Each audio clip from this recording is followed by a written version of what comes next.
Hello and welcome to the Science Fiction and Fantasy Podcast. I'm your host, Mookie Spitz, and I'm thrilled to have narrator and author C.S.E.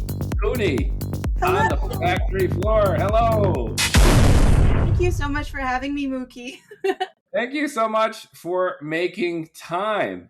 And I know our viewers and listeners can't wait to hear about your third installment in the Saint Death trilogy. It started out as a World Fantasy Award-winning novel back in 2022, Saint Death's Daughter, The Adventures of Lainey Stone and her necrophilic exploits, right?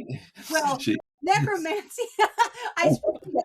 She loves the dead. She just doesn't love the dead. Yes. Maybe I'm projecting a little bit, but definitely a moody, macabre, maudlin narrative. Really great stuff. And we'll dive into that in a second. And then you followed up with Saint Death's Herald. And not too much spoiler alert here. The third installment, which will be coming out this year, later this year. Next year. All right. Fans are dying. Saint Death's Doorway. Yes. The last. And it will be like 20 years of work in those 3 books. Yes. That is astonishing in and of itself. And speaking about your trajectory and journey as a writer, you started out in poetry, and it really shows in your prose, which is just so lovely to read and deep.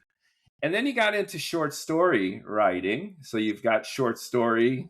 I do. I would say I did write a lot of novels in notebooks in like 6th grade through high school. So by the time high school was done, I had written 3 novels, but juvenilia.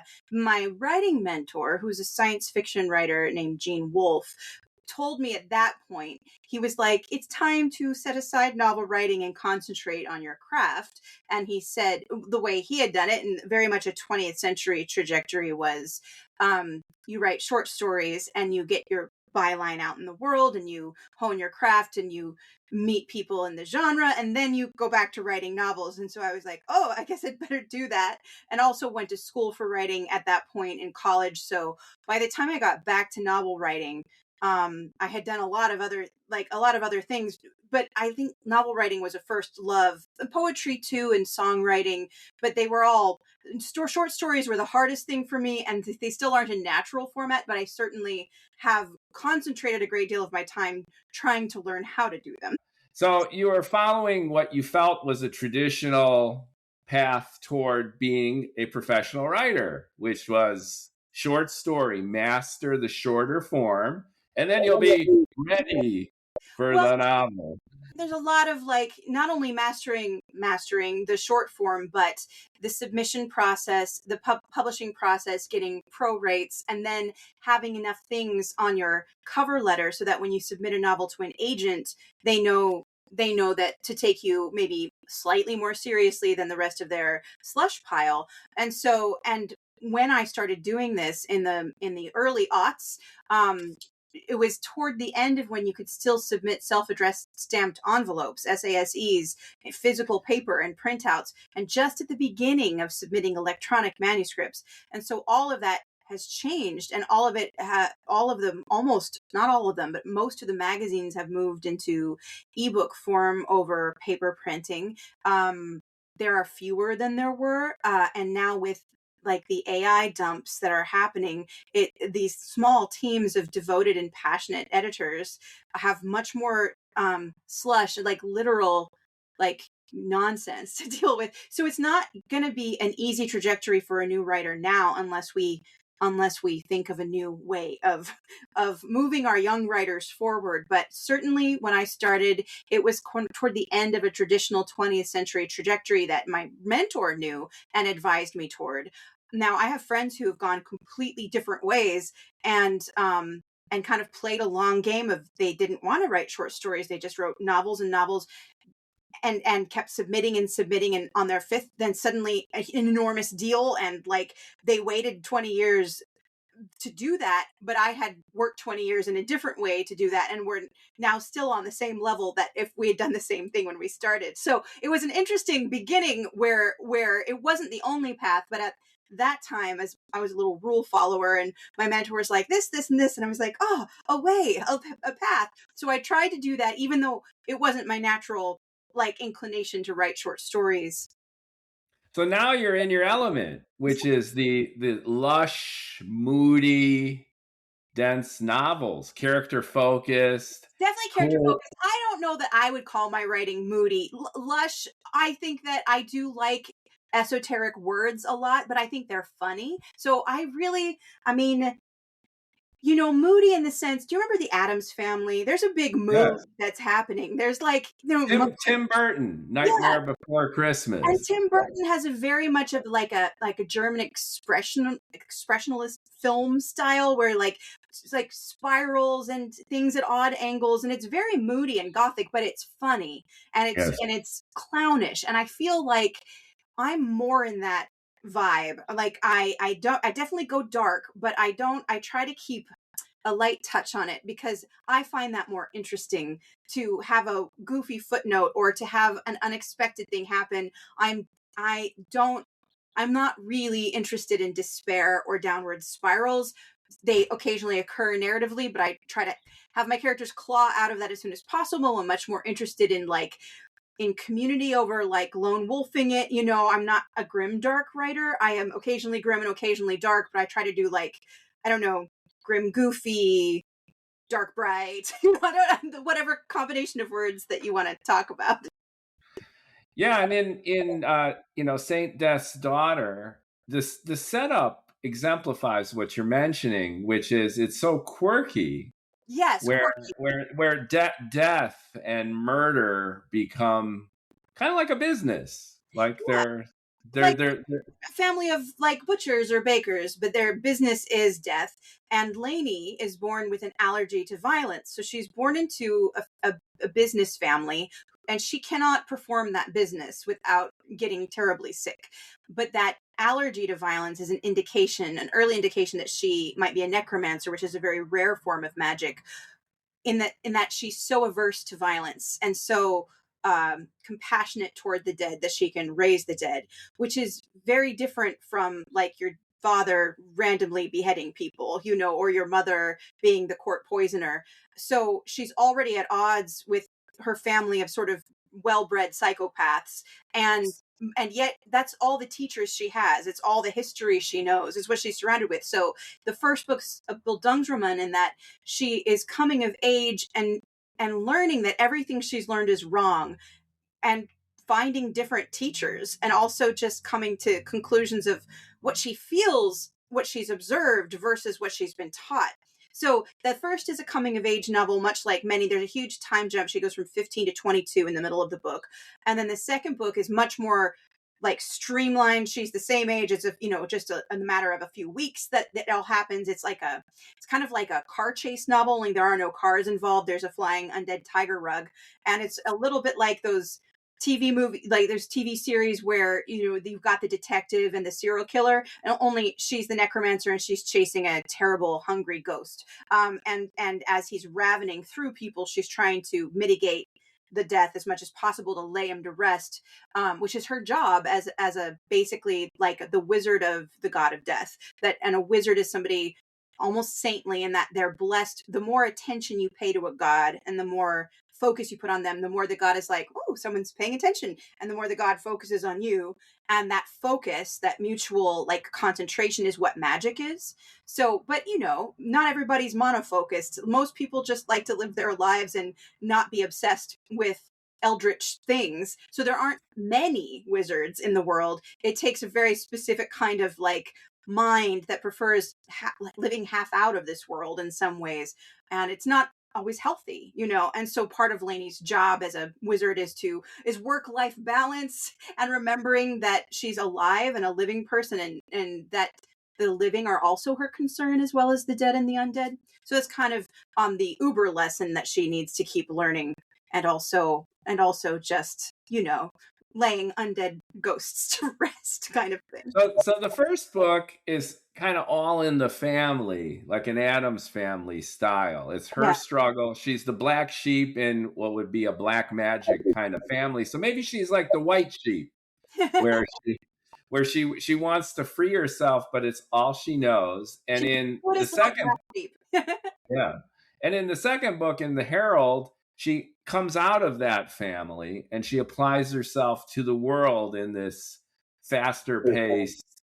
Yeah, the second book is there's a lot of combat, which is not something I'd written a lot of before. And so much of what my like kind of thesis of that is that like, because the ghost that she's laying to rest is her great grandfather, who also had been a necromancer, like what these two very different wizards who have the same power, what they were like, both as living and as dead, and what does the present generation have to do? What are they obliged to do to make recompense for the crimes of their ancestors? And that like part of it is laying the ghost to rest, but also like, how do you go on? How do you make the world better in the wake of this destruction that is now several generations old? What are you obliged to do? What are you not obliged to do? And how do you let that affect you? So like, that's kind of the bigger thing. And also like improvisation. So she has a great and terrible magic, but she never can use it the same way twice. There's never the same set of circumstances. She's always in a novel position where nothing she has learned before will probably be able to help her in this moment. So she's constantly calling on not just her god, but other gods, other disciplines of magic, and sort of, again, making connections and community that are far weirder than even her weird life has been to date. So a lot of it is like that, kind of like her superpower is really not just necromancy, it's improvisation and making connections under pressure, basically. Yeah, and how close is Lainey to you, Claire?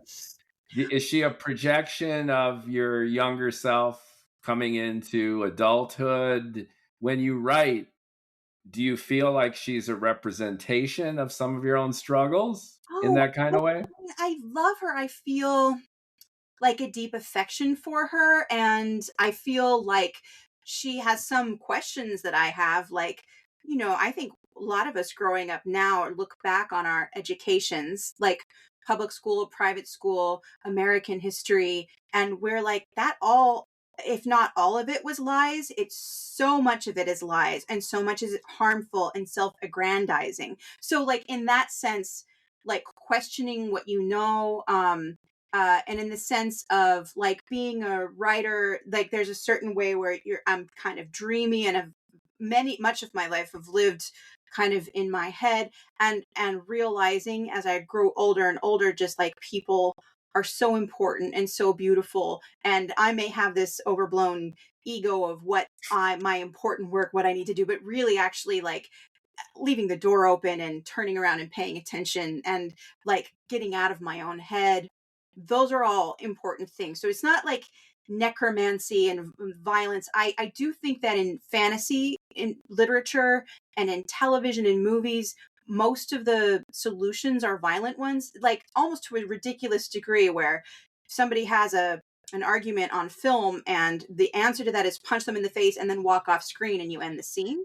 And it's just like, my challenge to myself was, can I write an epic fantasy novel or even a trilogy where my protagonist cannot solve problems by violence in a violent world, in a world as violent as ours, but with mitigating factors such as necromancy and raising the dead, which we don't have in this world. So in a way, I got a little get out of jail free card, that's wish fulfillment and wishful thinking, but it's a way to think about this awful world we live in, the kind of trash fire, and a way to like connect to hope, and to just reimagine the idea that most of us aren't going to solve problems by punching somebody in the face. Most of us don't actually do that. We have to kind of think creatively, and it would be nice to see more of our art reflect what most of us have to do, even hyperbolized. So like, this is a hyperbolic situation where if she's confronted with ravenous phantoms, and she could very well like sacrifice some blood or an animal and like call up undead armies and become a great sorceress queen or whatever. But she actually just like is much more of a cupcake than that. But it does physically harm her sometimes, and it's hard, and it scars her, and she withdraws and she comes back. So anyway, those are things I explore, but it's not, I wouldn't say she's me, except that everything I write is coming from me. But the villain might as well be me, and like those, even the psychopathic stones is, are that, part of human nature, where if I can imagine doing it, it's like people have done worse and they were humans just like me. So how culpable am I? And I'm sure I do harm every day without even realizing it, because that's kind of the systems that we live in. So it's trying to think about that, but in every work of fiction is simplified from reality, no matter how intricate and ornate the language and world building. Seems like a coming of age story where she uses creativity rather than violence or heightened drama to get her where she needs to go. And it starts in the family, trying to figure that out, goes out into the world as a problem solver. Mm-hmm. And then how does that catapult into the third book, The Doorway? So I'm doing a little trick, and that is, because I'm not really trying to write YA. I'm trying to write, so the first one has some YA elements in that the protagonist starts at 15 and ends at 22, which bridges the age gap in marketing between YA and new adult. But the second one, she's fully 22, which is mostly new adult or just regular adult. And the third one, she's 32. She's 10 years older. Like, I'm interested in, like, okay, now she's had her powers and her fullness for 10 years. She has been living an academic life. She's been writing papers and collaborating with other great wizard minds in the world. So she's fully powerful. And now she's invited to do a thing, again, that she's never done before, which is to investigate a series of magical murders in the court of her once enemy, the Blackbird Bride, who's the big bad of book one. And it's the Blackbird Bride's children and heirs who are dying of a mysterious wasting illness that probably has to do with death magic somehow. And the Blackbird Bride knows that, even though they were rivals, it couldn't be Lainey, because she would never do anything like that. So she is kind of offered amnesty and a reversal of exile to Lainey, to if she helps her to solve this mystery. So Lainey is doing a new novel magic. She has disguised herself as someone else completely, to the point of she is collaborating with a dead person and their personality and their body. And she's like wearing a whole different body who has its own awareness. And Lainey is sort of subsumed in that personality. And that person is the investigator. That person is not aware that they're just a constructed being. So it's going to be the kind of like question of, if it's not life, it's not death, and it's not undeath, what's this other thing, this like unlife, this artificial intelligence, if you will, like it, something that believes it's self-aware but isn't. What is Lainey's responsibility as its creatrix? And that's just like on the level. And then also, who's killing the Blackbird Bride's heirs? Datu, who's her niece, and she's just like a little girl in the first two books, is now fully an adult, 17 and a half, which is an adult in this world, and is helping her with the investigation. Do they know that she's Lainey, or is she disguised in this new body? People in the court that she's investigating do not know. The Blackbird Bride knows who Lainey is, and her niece is there undercover as well as her brother-in-law. So there's like a contingent who are there. And they know. And in ways that's come around full circle. So the nemesis is now a collaborator in ways. Yeah, to a degree, because the nemesis, who is a great and powerful sorceress queen in her own right, highly respects Lainey, always kind of wanted her on her side. Lainey just didn't want to be involved in all that for various reasons. And this woman is in great distress, and her children are dying, but is still a politician with a great deal of power, and on a certain level can never be trusted because of that. So Lainey is in alliance currently. In this part of the book, I'm 45,000 words in. It has to be about 100,000 words. So I'm almost halfway done. And I know what's going to happen. And I also know it's like very tenuous, because the Blackbird Bride knows who she is, but she's investigating the Blackbird Bride's whole court, so they can't know who Lainey is. They're super scared of Lainey as a necromancer already from the first 2 books. They wouldn't trust her if she came as herself, so which is why she's in disguise. You are effervescent in terms of describing your own narrative. How does that translate to the very introspective process of actually writing? When you channel all that, you're bubbly, you're vivacious, and it's got to be such a state change to spend so much time in your own mind translating it to the page. How do you balance that, and how do you, in a sense, subsume all of your energy into the creativity for writing that great prose? Well, I love footnotes. So sometimes I get overexcited and I write something huge, and it's just like what my mentor used to call, like, he's like, you've got great dialogue, but then you interrupt it with lumps of prose like uncooked dumplings. Well, like, so I get enthusiastic. I'm like, oh, this is such a great piece of writing. It really doesn't belong here. Footnote. And so a lot of like my goofy histories or like etymologies or things that I find very crunchy and interesting, but really don't fit narratively, I'll be like, that's a footnote. And I think some people hate footnotes and some people read just for the footnotes. And so I'm really writing for the latter half of those readers. And I feel like for a first draft, which is what I'm on, ebullience is key to the writing process. So it's not for me not to feel, that old writerly anguish and ennui of like, oh, nothing's working. And I just need a nap. I've just been writing for 3 hours and I've got 3 sentences and they're all terrible. Instead of that, I would just make a big mess, like really just a big mess that is practically incomprehensible the next day when I read it. But it is there on the page for me to comb through and to be like, oh, that I know what I think I meant, but the thought doesn't follow the next thought. I love revision. That's like the most fun. That's why the first book took me 12 years. The second book couldn't because I was on deadline. Same thing with this one. And I love like the more interesting word, which not everybody appreciates, because as one of my writing teachers once told me, she said, you have delicious words, but sometimes red is just red. And I was like, yes, but vermilion, so I have to keep in mind both things. Like sometimes the most interesting word is also the funniest choice, or if it's in character, or if it's how that particular lens would view, like a person who has the word vermilion, and if they're viewing the world, they would say that. Now, a different person or a younger person or a person who's not educated would see the same thing and they would say red.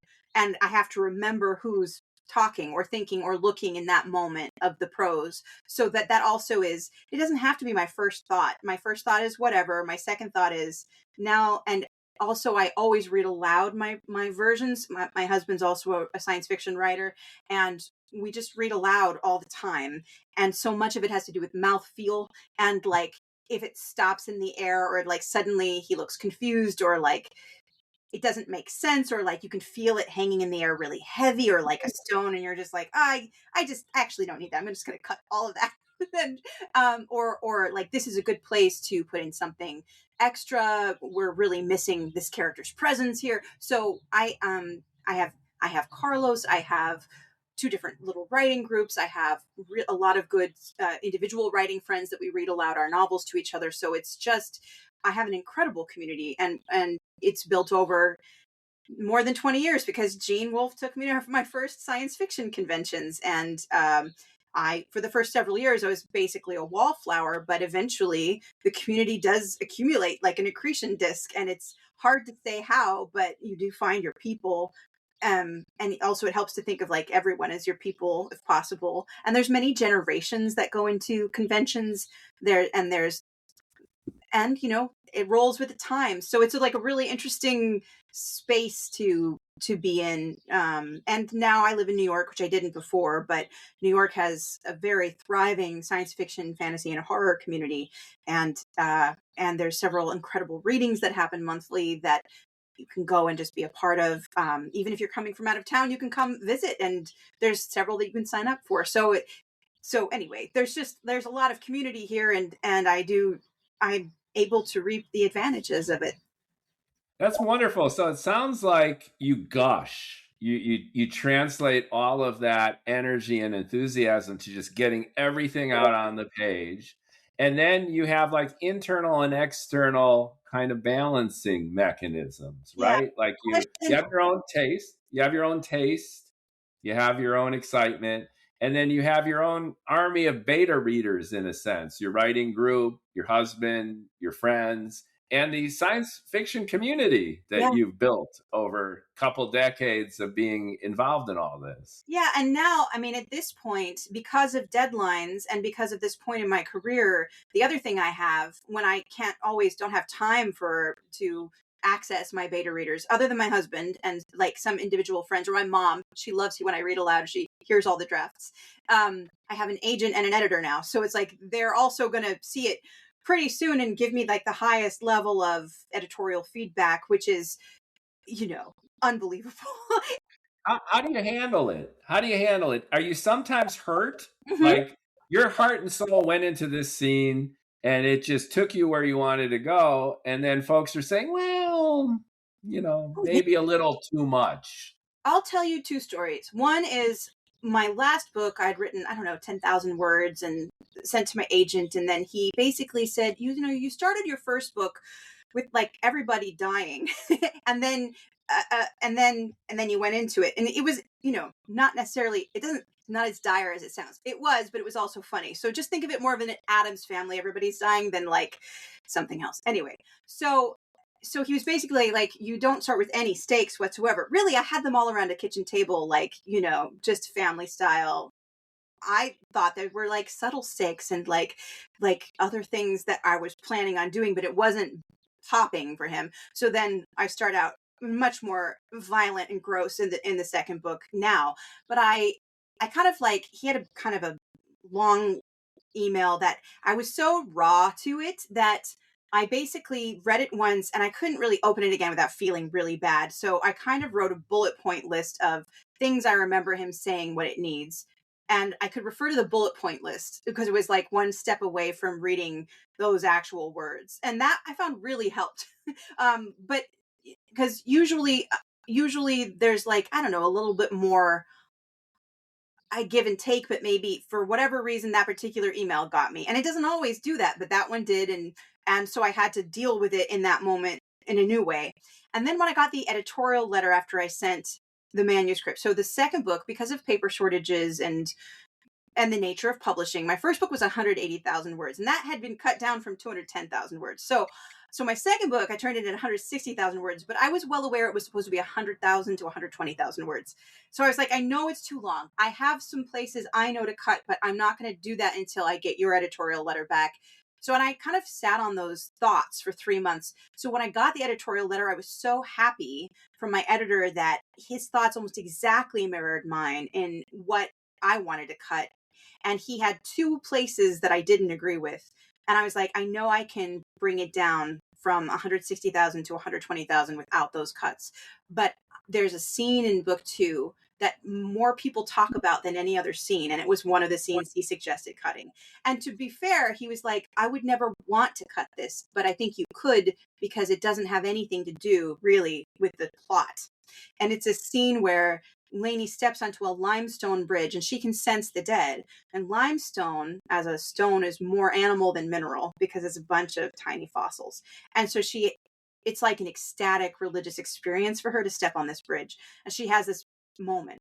And it's really beautiful. And I'm like, I'm not cutting that. I don't care. I will cut everything else in this book. And this book will only be that moment on the bridge. It's that important. And I'm really glad because people bring up the scene all the time. And so those are like, I cut a huge section that was like 20,000 words. It was novella's length that really did a lot of heavy lifting as far as like world building and backstory. And instead I lifted all of that out and I in one half of a chapter, one of the characters tells the other person the story of when they first went into the city, what happened to them, which was basically as if that whole 20,000 words had happened to her in the past. And so she was able to convey some of the things that needed to be known in the next part of the book in a brief like storytelling way. So I was pretty proud of that, though I miss the large section. So there's there's compromises, and I don't have much time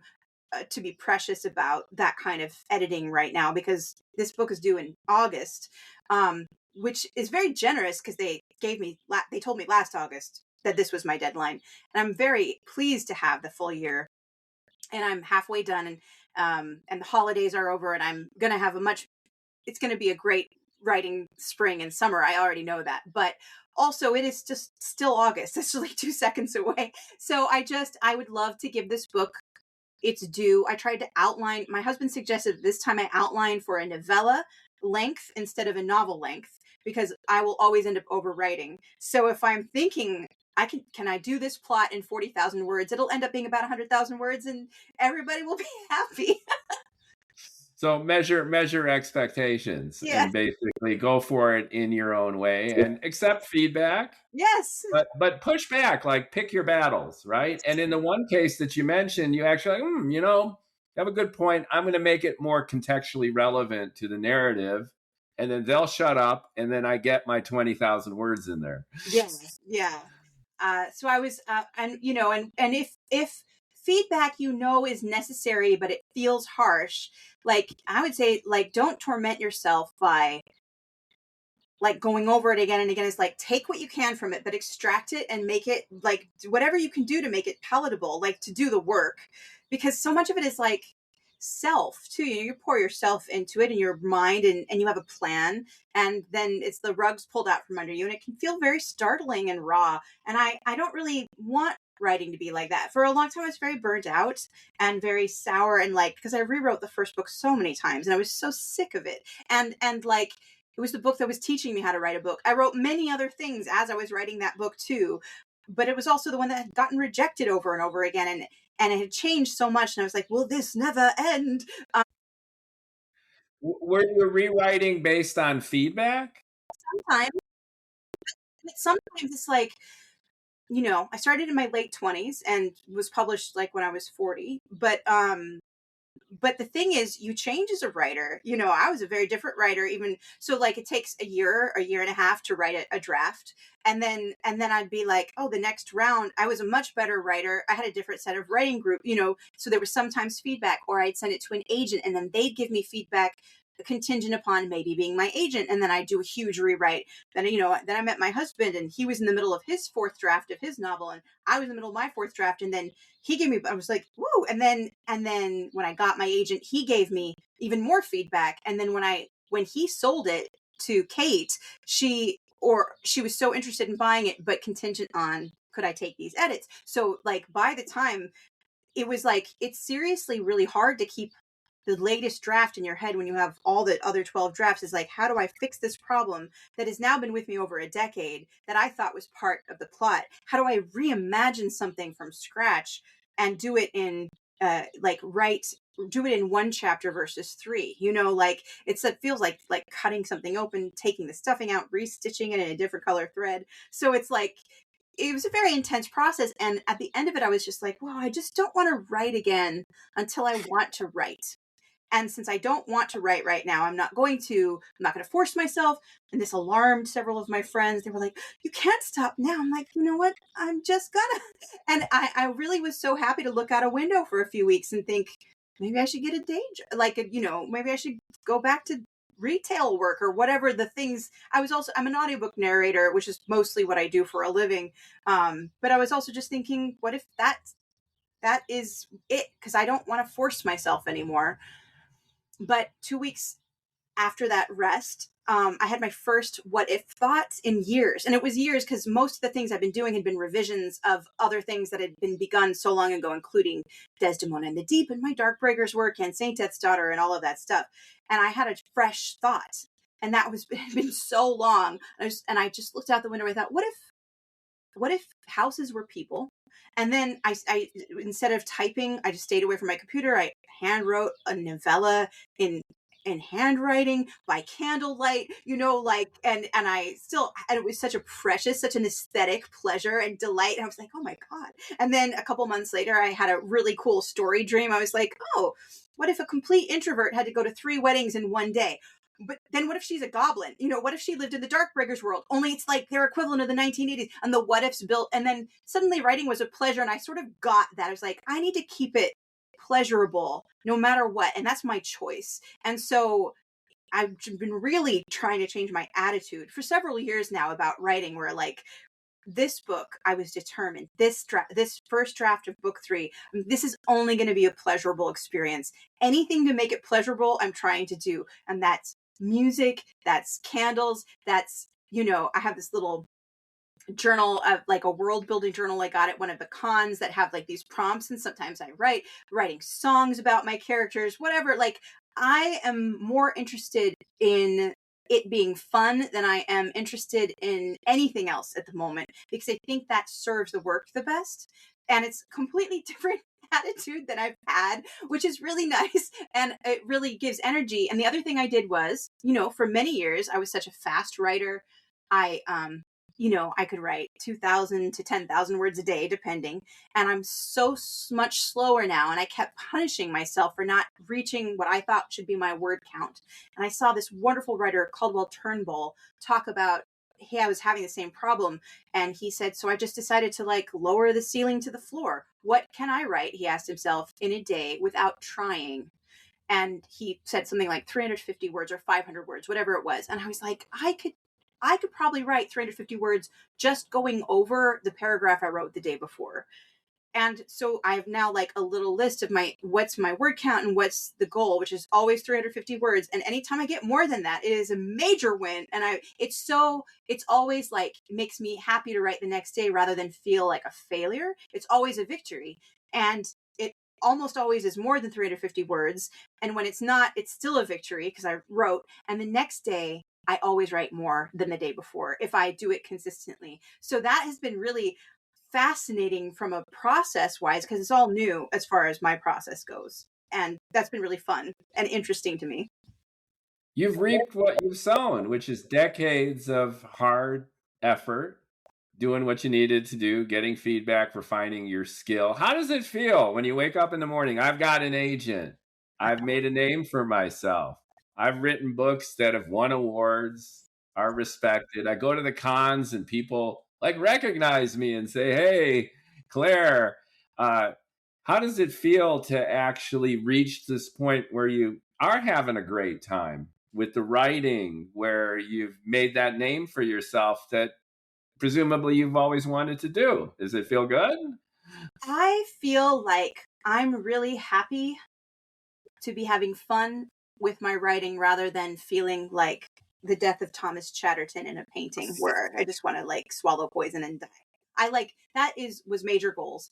I am so honored by the awards. I've now been a judge on several awards, which just 2 seconds ago I was not even a pro-rate but like published author, and so it's an interesting thing from the being a judge of like, oh, I'm there now. I'm on the other side, and how different that makes everything look. Because first of all, at least when I judged the World Fantasy Awards with my cohort of judges, what I learned was there is just mountains of genius pouring in right now. Like that there isn't enough award for the amount of golden glory in this diverse, beautiful, rich writing world we live in. There's not enough publishers for it. There's not enough awards. The table needs to get bigger so we can all sit at it. And so how we had to whittle down was so interesting. Of like, we had an agent on our cohort, we had several other writers, we had a librarian, and what everybody read for was slightly different. And how we had another like high editor, C.S.E. Finley, who had edited magazine science fiction and fantasy for years. And the agent and the editor, of course, had read so many manuscripts because of their slush piles and the nature of their work. Whereas I read for pleasure, but I had not read in my genre that copiously ever. And I certainly hadn't. I read in my concentrations were collections and anthologies. So I got a lot of tastes like right in my face. And I normally am a novel reader. So, and then once we whittled down to long lists, then we all read each other's long lists and we agreed on short lists, and then eventually had to, after much debate, agree on who got the awards. And they don't tell you how to do it. Every cohort of judges basically has to decide for themselves how they want to do it. And that's how we ended up doing it. And I just like, for me, it's like, so really it comes down to an opinion, like of 5 people who have to agree on a certain thing after reading a lot of things. And that I got an award at all was amazing, that 5 people agreed. Do you know what I mean? After the mountains of stuff they must have read. So I'm just so glad I could please at least 5 people.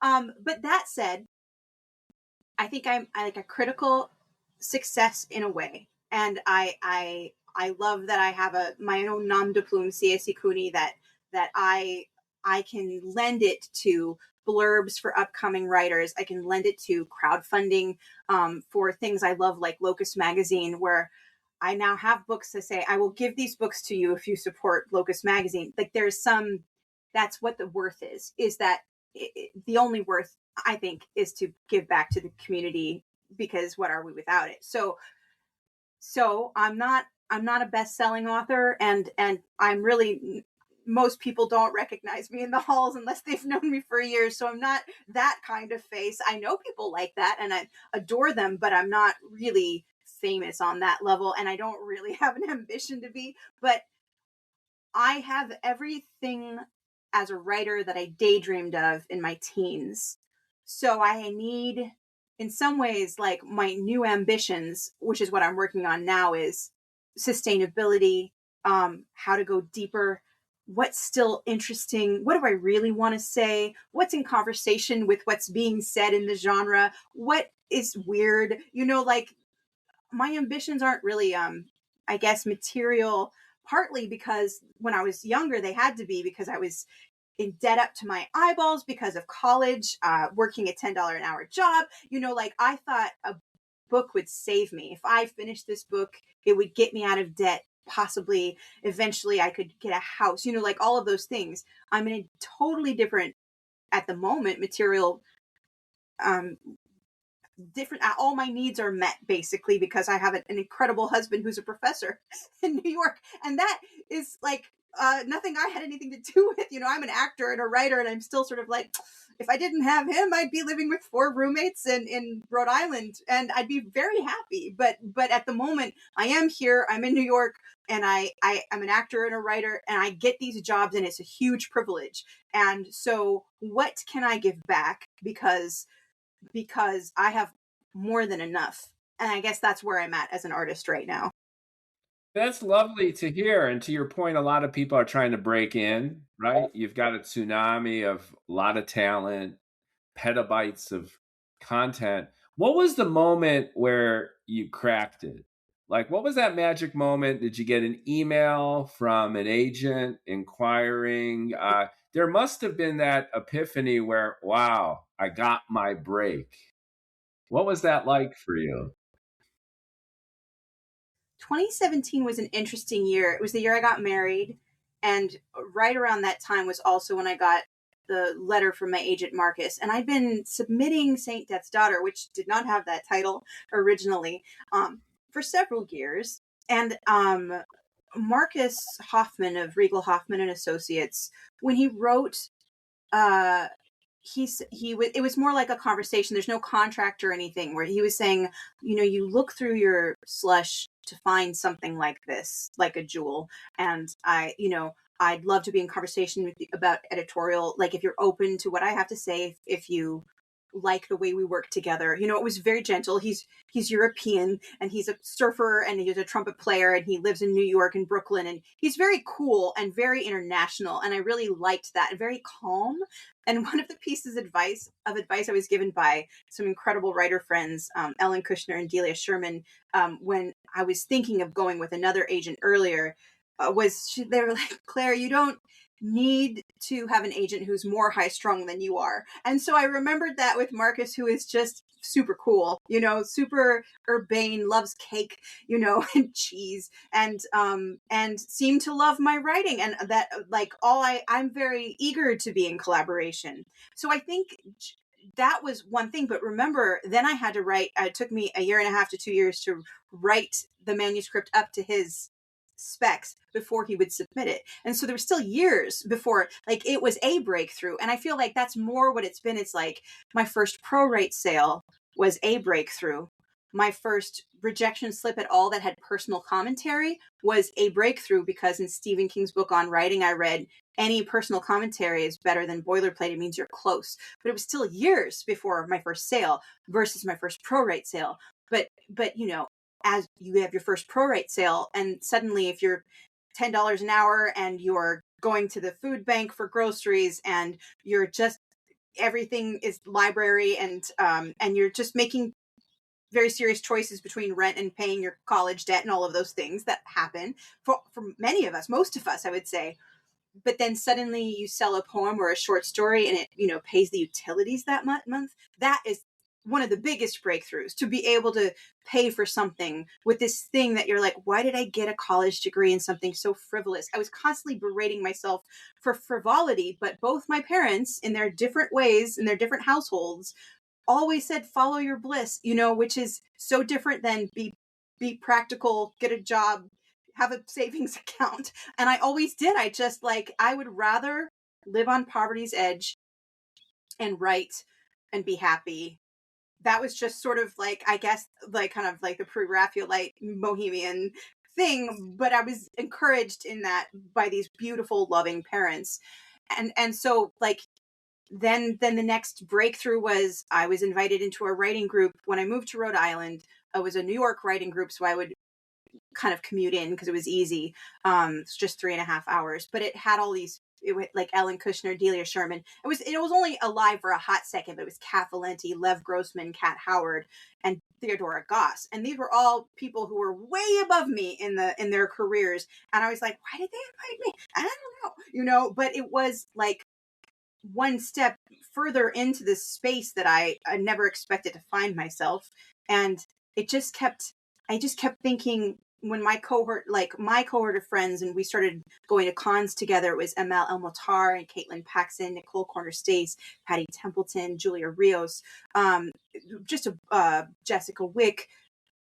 And we were like, let's, instead of doing solo readings at these, let's see if we can do group readings, because we might get 1 to 10 people at a solo reading. But if we do a group reading of 4 or 5, we might get 20 to 30 people in the room for all of us combined. Our whole idea was we'll rise together. And I think really, like, that was our mid-20s, and now we're all in our 40s. And in many ways we have, in different ways, and at different, not all of us go to cons anymore, and we're not always in the same circles anymore, but that was something we did deliberately, and I think beautifully. And that was something that I wouldn't have thought at the moment that's a breakthrough, but I think that's the biggest breakthrough of like don't just look out for yourself, try not to treat people like commodities, invite, I don't know, being community volunteer, that sort of thing, like those things that you don't think of as breakthroughs in your career, but really are keystones in being part of something that is not just a career, but also it's a way of life. Being in the science fiction fantasy community, it's a large conversation. It's ongoing, and it changes, with each civil rights movement, and with with all the political storms that are happening. Like that, this is an artistic art. My husband says is the long conversation, and that's what we're engaged in on a international level, and it's, you have to be alive to it, I think. So there's lots of different breaking through points. And when Kate Coe, who was my editor for Saint Death's Daughter, sent me the acceptance letter, that was huge. like, oh, it actually is happening, this real thing that was decades in the making. And ever since then, it's like every new thing is unexpected and a breakthrough. But there are many, many levels above me that I haven't yet attained, and maybe won't, but maybe will. I'm interested in it. On what Carlos and I tell each other is that we couldn't have imagined 10 years ago this moment. We can't imagine 10 years from now. One of our favorite writers, Martha Wells, who was a big part of the Blackgate Magazine community back when I was editing their blog, and I'd read her novels, like Death of a Necromancer, Element of Fire. I'd read her short stories in Blackgate Magazine. And then I'd read all her Raksura books, which had been published by like a sort of medium small press. And it had fallen through the cracks, and different vagaries of small press publishing happened to it. And I'd heard that she was sort of like, I don't know, maybe I should stop writing. Maybe that's the end. I don't know. And then Murderbot comes out, and she's shot into these echelons, and she's been writing since the 80s or the 90s. And like, she could never have anticipated that in her 50s and 60s, suddenly that. And that Carlos and I say, like, if at any point any of us stop writing, that will never happen. And if we want it to happen, the only chance of it ever happening or something like it, our version of it, is just to keep going. And that's if we even want that. But also, I'm a huge proponent of, if you're tired and burnt out, you're allowed to stop. I just want to say that to people too, because I think that it's good to rest. And this world is so interesting and full of things to be and do, that's also okay to just find your other loves for a while, Where did the burning desire come from? Do you have like writer's DNA? Are there series of nucleosides in the polymers of your family? Other family members are writers. Where did it come from? You mentioned you were writing when you were really young. My dad is Draft after draft. You've been going nonstop. my dad is a liturgical musician. I sometimes I call him a poet laureate of God. He's a very incredible literary. He's like a poet and lyricist and musician, incredible mind, and very devoted in his faith. And has been, he was, when he was younger, he was in the seminary, then he married my mom, and then they separated, but he's been in the Catholic Church for a very long time, and his kind of like great brain for beauty and poetry and ritual is there. And then my mom, when she was younger, she would write. She was a sort of person, do you know the show The Monkees? Yeah, she would write like fanfic about the Monkees, what we call fanfic now. She would just fill notebooks, and she wrote poetry, and she's also very crafty. Like, anything she sets her hand to, she can. She's a gardener. She's always said that her art as an artist is her children. Very incredible. We call her the Great Earth Mother, and she was always the theater mom for when we had the theater cast. We always had cast parties at our house. She was just an abundance of like artistic fertility and supportive. Like, even a couple years ago, I put on a sci-fi musical here in New York, and she flew all the way out here just to see it, and she does that, and she'll do that for little cousins, and she'll do that for nieces and nephews, but she doesn't want to miss a thing that we do. She's always like the world's best audience and first reader. And, to have that at all is like, that listener, that other voice, that person who just, like, I won't say things you can do no wrong. She just always loved whatever we did. And then if something wasn't quite right, she'd be like, I was imagining it the whole time except that one part, and I couldn't quite visualize it. And then she'll identify, and she'll of course poo-poo what she does, like, oh, I'm not a writer, but she's incredible, like, in a resource. So, and like a great, I think, a poetic mind. They're both huge readers, and they read to us. And just like, one of my brothers is a rapper and a songwriter. Another brother is a musician. I've got another brother who was a poet and is an actor. And I've got a brother who has written several horror novels and short stories. And I've got another brother who, I don't know, is also a visual artist. So I've got lots of brothers. They're gorgeous. I love them. But we're all theater kids and singers, and they just steeped us in it. And that, I guess that's the DNA, both nature and nurture. But I was allowed to, I guess what they say in Montessori, I went to Montessori preschool, but like follow the child. They just like let me follow what I needed to do. And I had other chores and other things, and they kept trying to get me interested in the world and real things, science and family. And they had to kind of pull me out of my head a lot, I think. But I'm really grateful they did now, because it was not happy at the time. I was like, let me be behind the couch reading a book. And they were like, nope, it's family time to sing happy birthday, And I think that was really important that they did that too. They have this huge support structure, internal and external. Sounds like your family artists, creative people, very expressive. Yeah. And then you've created a community, and you've integrated yourself in the sci-fi community and fantasy. Right, and the community existed long before me, and like people like Jean and Ellen and Delia, there were so many older mentors who just kept inviting, and so almost from the time where I stepped into the community, I realized that it was going to be my job to also just keep doing that, and not always knowing how to do it, because when you're still new, there's always someone slightly newer than you, and you don't always know the way or what the right or proper way it is. So we're all play testing all the time how to be better in community. So I think as long as we keep trying, it's difficult too, like when you want to be inviting, but you're also like building a community and you're making friends, and you want to pay attention to them, and sometimes you don't see what's on the outside or what's behind you. And so I just think that we can all be very forgiving of each other and try to be as open as possible, and know that we're going to be flawed and failing sometimes, but that's sort of goals. I'm taking this year off cons as much as possible, because I've done some double con duty the last several years of going to gaming conventions as well as writing conventions, and that's a lot of con for me. And so I told my husband, not this year. I don't have a book out. We don't have a game coming out.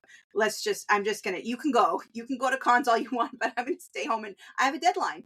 And he's like, all right, but what about Gen Con? So we are going to Gen Con, but I'm like, that's it. That's the only one I'm going to go to.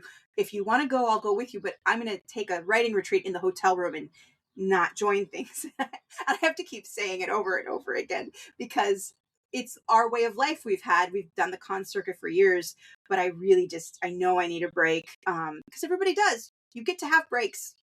Yeah, they're draining. I was at LA Comic Con and Pasadena Comic Con. I'm in California, and it's super fun, but it could be really, really tiresome. It Yeah. takes a lot out of you. Yeah. So before we get into gaming, you mentioned gaming, and I want to hear a lot about your gaming exploits. Within the science fiction and fantasy community, what are some of the centers of influence and excellence? I know, Locus Magazine, Apex. There's a handful of publications, and I know it's evolved from traditional media, print, Asimov's magazine, where a lot of the early icons of science fiction, fantasy, and horror really got their toehold. Yeah. And it's become digital, and it's evolved in so many ways. And now it just seems kind of chaotic and wild. How do you feel about it? Where is that center of gravity?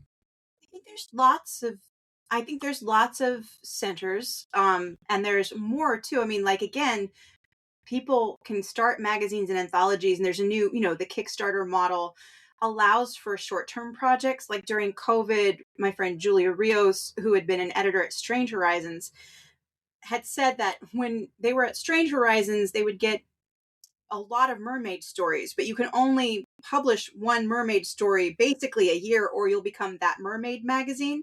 So during COVID, Julia Rios and Meg Frank were like, let's do that mermaid magazine, and all mermaid stories all the time.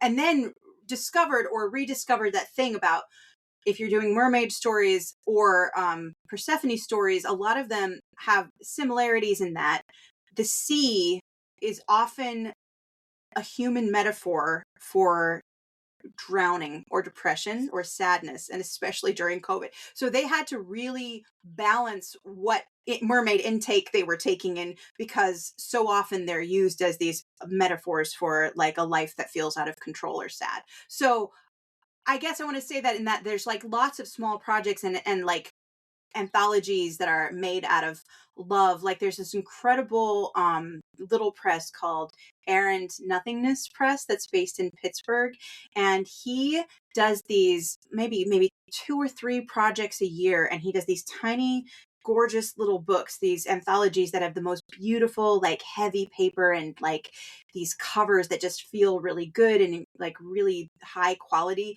And he has a submission process, but he often seeks out authors, and then he will do these like small runs of 200 or so, all Kickstarter back to, they're all paid for by the time they come out. And it's just so beautiful. And it's somebody, and he pays pro rates. So it's this micro press, but incredibly high quality. And so you've got that sort of thing. And then you've got The magazines like Uncanny Magazine, Strange Horizons is huge magazine of fantasy and science fiction. Apex, yes, I think The Dark. Clarkesworld is still really huge. And Asimov's is still in the world, like it's still, and it's a long time established, and I think still has a print presence too, as well as fantasy and science fiction. One of the great upcoming magazines that began maybe 5 years ago is FIA Literary Magazine, just Black Speculative SFF, which is like so incredible and important. And so there's just and that's, and then there's like the audio only ones, Cast of Wonders. So it's all under, not Escape Pod. It's Escape Pod, Pseudopod, Podcastle, and Cast of Wonders are all under Escape Artists. They're all short form the audio dramas, or like audio books, but they're audio stories of short stories, and sometimes short stories that were written exclusively for audio, and sometimes reprints of things that appeared in other magazines. And it's really, that I think that's really interesting and important, because it's not something we had the structures for in the 20th century, and now we have the structures. And with, I think, like, this podcast is so important, and having a ways, like LeVar Burton did several seasons of LeVar Burton Reads, and he was choosing incredible science fiction stories to reprint as audio works that are calling on his reading rainbow times, but also really engaged with the short stories of the 21st century. And just knowing that I mean, like, those are just some of them. Locus is a great industry magazine. They're going to have their crowdfunding soon, and I'm just like super always want to support them. But Gene Wolfe told me a long time ago, he said, writers who aren't subscribing to the magazines they're submitting to are cutting their own throats. It was such a strong visual. And so even though subscription models are changed now, I always try to keep that in mind. It's that, and even if I'm not submitting a lot of short stories right now, I want other young writers who may not be able to afford to subscribe or to help the crowdfunding efforts. I still want the magazines to be available for them to submit to. And should I ever return or have a science fiction or horror story, like I want this community to thrive on all the levels that it can, even if I'm busy writing novels and I'm not doing a lot of short stories. So I guess that's just like, you get to choose what responsibilities you want, and there's only so much time and energy, so you kind of choose where to focus it. And there's like the small local SFF conventions, and then there's the like larger ones that are more industry oriented, and then there's the huge things like Comic-Con, which have a few aisles that are dedicated to writers or artists, and it's a different vibe. Like, not everybody's there for that, but there are enough people at a Comic-Con that there will be a contingent there for that. And so it also just depends on where you want to throw your net. I think it's important to, I hate the word networking exactly. I told Gene that once, and he's like, all networking means is making friends. And that really helped me put that into my own context, because I couldn't imagine myself like walking up to someone at a bar and saying, so, hey, how about my manuscript? But I could imagine being friendly to somebody, and that would be okay, So yeah, I think that I think that one way to do this thing is to make friends and be in community and support other people's projects, and then submit to them sometimes, or if you know somebody, sometimes they're like, hey, you're a writer, and they'll just invite you. That's kind of how I got in some of my first anthologies, was on like road trips when we're all crammed together in a car going to a convention, and you got some people, I'm gonna do this anthology, you should be in it. And I'm like, well, you don't even know me, you don't know how I write, but okay. That stuff just kind of happens when you're around and you're hearing the conversation. So but centers of influence, it's hard to say. I think that New York has a big concentration of editors and agents and writers, but it's so funny. It's like, even living here, I don't know all of them by name, and sometimes everybody does, and they're like, oh, so and so, and said so and so, and I saw so and so the other day, and I'm like, I should know all of these people, but I actually don't. Just sort of nod along. But that's sort of, I think, like, there's different levels to every community too. Yeah, I love that, just making friends. Yeah. at LA Comic Con, I set up the booth. I was with my writer friend Ingrid Moon, and then another writer, S.A. Gibson, puts together the anthology every year. And he gave me his card. I Yeah. submitted a short story, and that was my first inclusion in an anthology. And it was basically just, hey, bro, how are you? Yeah. And then just, you want to submit? And I said, hey, sure. And, if I wouldn't have been at the con, I wouldn't have met him. And it was an interpersonal kind of thing. Like, hey, how Exactly. you doing? Meet members of your tribe. And Exactly. then just share and go for it. It's really a lot of fun to do that. And there's cons like World Fantasy and Stoker Con that are in a different place every year. So sometimes World Fantasy is going to be on the West Coast, and I would say go for it. Yeah. I know there's a couple conventions in the Northwest that you might be able to drive to more easily, like in Washington or Oregon, that are more local. But there's probably some very local California cons that are small, but it would be the local writers that you would be able to meet. Yeah, I've teamed up with a few other writers to go to the LA Book Festival, LA Festival of Books. So we have this little tent kind of set up, and we're gonna kind of represent like the sci-fi section at the LA Festival of Books. I've So heard some great things also about the Tucson Book Festival as well, which is in the early part of the year. I've had some friends, and Carlos at one point was invited, but that was COVID year. But they're super impressed by it, and that would just be a 5.5 hour drive for LA people. I used to live in Phoenix, so it might be a fun road trip some long weekend. so we see how publishing and networking has kind of grown and evolved. How has the content changed? Do you see any discernible difference? Like, you've been at it for so long, just decades now. I think it's Uh, is quality better? Is quality worse? Is there a trend toward, if you look at the numbers, like romantic sci-fi and I kind don't of ghost romance is I, hot right now. yeah, I don't care what's hot right now. Whatever I think is hot is probably already passe. I'm not an editor, so I'm really not on the cutting edge of that. Whatever I'm reading was probably published last year or 3 years ago. My TBR pile is so big. I'm a little clueless. I just kind of I love that there are trends and tropes, but editors are going to be much better. I just think from when I was a judge reading the stuff that was submitted for World Fantasy, that the quality, the level of sentence level, the experimental, and the diversity, I think is phenomenal. And I feel like what the 21st century is doing better than the 20th century is inviting more inclusivity in the submission pool. But it's a systemic thing. We need editors and readers and slush readers and publishers who are also of a more diverse pool. Just like that's what's going to keep everything alive and invigorated. And the writings from different cultural backgrounds and different perspectives. That's not kind of the great white writers of the mid 20th century in all genres and many male. Like it's not like that it shouldn't also still be included, but just there's a ton more that needs to be included, and there's more now than there was, and there's not enough yet. So that is like whatever's happening, that's what I'm hoping for. And that can be any genre, that can be all the genres smashed. There could be tropes upon tropes. I don't care, as long as everybody gets to write, publish, edit, make money, make a living wage, or everybody should just have a living wage and then be able to make whatever art they want.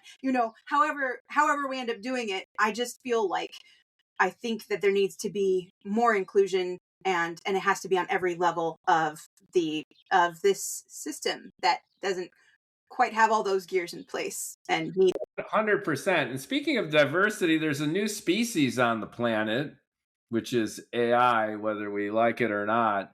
I have to ask you about your feeling about AI in terms I don't of, believe it's intelligent. It's a large language model, and it has yeah. scraped most writers and artists I know their work, copyrighted work, without permission. So it's pirated all of our work. And That is true. it's taking human, it's not just human resources, but the planet's resources. It's burning them up. It is, I think it is I think the question of why we write is different than why the tech bros want to use AI to make money writing. And I feel like this is going to be one of the great, interesting questions of the world is like, you can write the worst sentence in the world, but it's yours. And it comes from a struggle and it's going to feel hard. And you're going to compare it to what an AI sentence can do.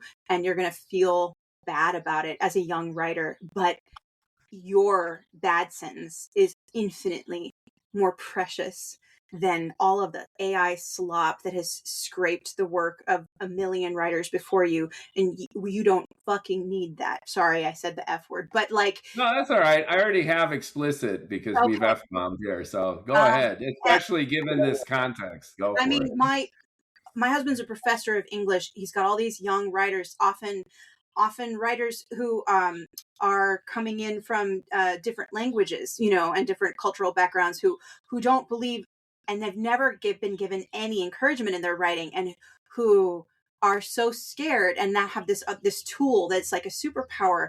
And what we need to teach them is that superpower doesn't even matter. Like, what matters is the struggle. Like, it matters that it's hard, and it matters that it's from them, and that's actually the most interesting and wonderful part. That's the miracle. That's the weirdness, and that's the human condition. And that is just fabulous. And like, somebody's pencil drawing that they do in Inktober of a bird that looks like chicken scratch is infinitely more precious than anything Midjourney can come up with, no matter how cool it is. And I get the seduction of it, but it costs too much. And it's not just the planet's resources, that though that alone is too much of a cost. It costs too much of us, our cognitive load, our ability to think, our ability to like sit with that struggle. And like, I sat years with a struggle and with the burnout, and yet to come on the other side and be like, how weird writing is. It is so weird we even do this. Why would we? And yet the pleasure is so palpable and delightful. And like, if you don't do that, you can't get to this point either. And people maybe don't want to. So there has to be a way to be like, your thoughts are individual and alone of everybody's, of the billions of people in this world, and they matter.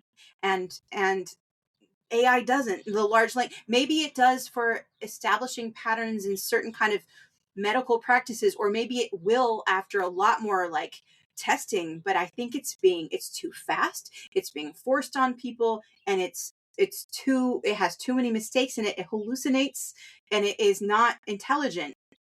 And it's going to gum up a lot of works. And I think there's going to be a huge cost in actual lives, maybe in places where AI is infiltrating the law and infiltrating medicine, specifically law and medicine, the things that actually cost people's lives. But it also, on this very small scale of art, I mean, of course, I don't actually think it's small, I think it's large, but I am also very aware that I'm an artist, so of course I do. It's all very hyperbolized, but like, you have a team of 3 people at a small press or a magazine doing all the work. They already were getting, say, 200 to 2,000 submissions from real people a month, and now it's 10,000. That team of 3 people can't handle that. That everybody loses. That magazine will no longer exist. That load has crushed them, and that is gone. And that is like, tech bros are going to make no money from them either. Like, it's just, will be crushed under that weight. And it was already hard enough with 200 people submitting a month. It was already hard. So I'm interested to see where it goes. I'm also a voice actor, and now there's a lot of AI narrators doing a lot of the backlog that I was being hired for. Do I love that? No. Do I love that you're taking a dead woman's voice like Judy Garland's, or taking the hundreds of hours I've spent narrating and like taking the best of that and then applying it in this dull non-interpretation? It cannot interpret text. It just can echo what has gone before. Do I think that's awesome? No. I think it's interesting technologically, but it is taking actual like livelihoods away. And that's life. That's like a life or death cost ultimately. Maybe not for me, but for other actors and other writers and other artists in the world. It's like the difference between rent and not rent. And I've been there. And that is eating or not eating, or feeding your children or not feeding them, or having enough money to go to an emergency visit in the hospital. Like that's what AI is doing, and I hate it. So yes, I've ranted. No, that's fine, and it's probably welcome to the ears and eyes of our listeners and viewers. And it's been likened to the beginning of the COVID epidemic, where in the early stages we were all in this state of denial. That can't happen here. It's not really going to impact our lives. And to your point, it's going to be sweeping, and this is really just the beginning. So as a creative person, what are you going to do about it? And I think to your great point, just keep doing what you've been doing, which is it comes from here. It's hard, it's a struggle, and it's just so satisfying. Yeah. To, like let it all out. That Mary Oliver, what are you going to do with your one precious life? Like, right. I think people who are compelled to write will still write. I don't want to harsh anybody's buzz either. I think that there's, I know artists who really love what they call collaborating with LLMs. And I just want to support people creating anything in any way. And I get really sad that I can't be 100% enthusiastic about it. Like, I don't want to judge anybody else's creative life. I don't think it's my place. I just think it's a larger human scale problem. But I also thought it was a problem when like friends and family members were pirating music, and downloading huge things. Like, I was like, our dad is a musician, and our mother's like, and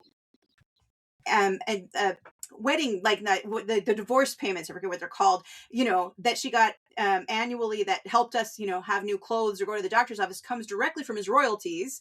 And people who pirate music are taking that away. Like, this is like just us and our little family and what's happening.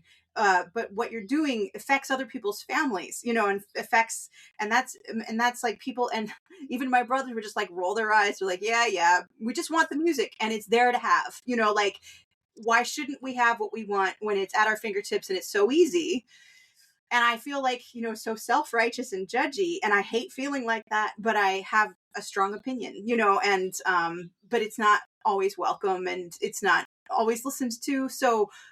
So we just kind of pick and choose your battles and speak out when you can. But I don't know that always speaking out is always necessary, because it might take energy that is just thrown against a brick wall. Like, there have to be other ways and other venues other than just ranting, which sometimes is good and sometimes isn't. It just depends on who you're debating with and if they're debating in good faith, I guess.